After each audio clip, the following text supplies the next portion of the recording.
কৰ্মশালাৰ আজি শেষৰটো দিন এই দিনটোত বাৰু ভিডিঅ' এটা নকৰাকৈ কেনেকৈনো থাকিব পাৰোঁ। দুপৰীয়াতে ভাতকেইটা খাই কেতিয়ানো টোপনি গ'লোঁ, গমকে নাপালোঁ। চকু মেলি দেখা পালোঁ 5টা বাজিলে দেখোন। চিধা আহি পালোঁহি কৰ্মশালালৈ আৰু এয়া নাচনীসকলে ধুনীয়াকৈ নাচি আছে।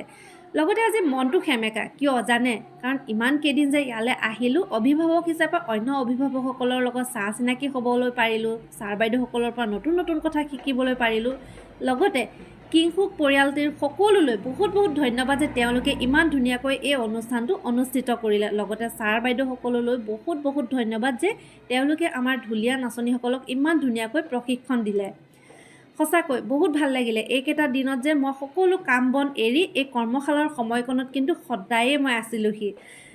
আৰু বাকী ৰাতিপুৱাতে আজি ভণ্টি কিন্তু মই প্ৰমিছ কৰিছিলোঁ যে কৰ্মশালাৰ শেষৰটো দিনত তোমাক মই চাওমিন খুৱাম। পিছে এই কথাটো মই ৰাতিপুৱাহে দিছিলোঁ আৰু কথাষাৰ যদি মই নাৰাখোঁ সঁচাকৈ তাই যে মোক বিৰাটেই লাজ দিব। এয়া ওলাই আহিলোঁ টাউনলৈ গৈ ভাবিলোঁ চাওমিন খাই লওঁ, নহ'লে তাই যিহে মোক লাজ দি থাকিব সদায় দিনলৈ। সঁচাকৈ আমি দুজনী যে একদম বান্ধৱীৰ নিচিনাকৈ থাকোঁ। হয়তো বয়সত তাই মোতকৈ বহুত সৰু তথাপিও।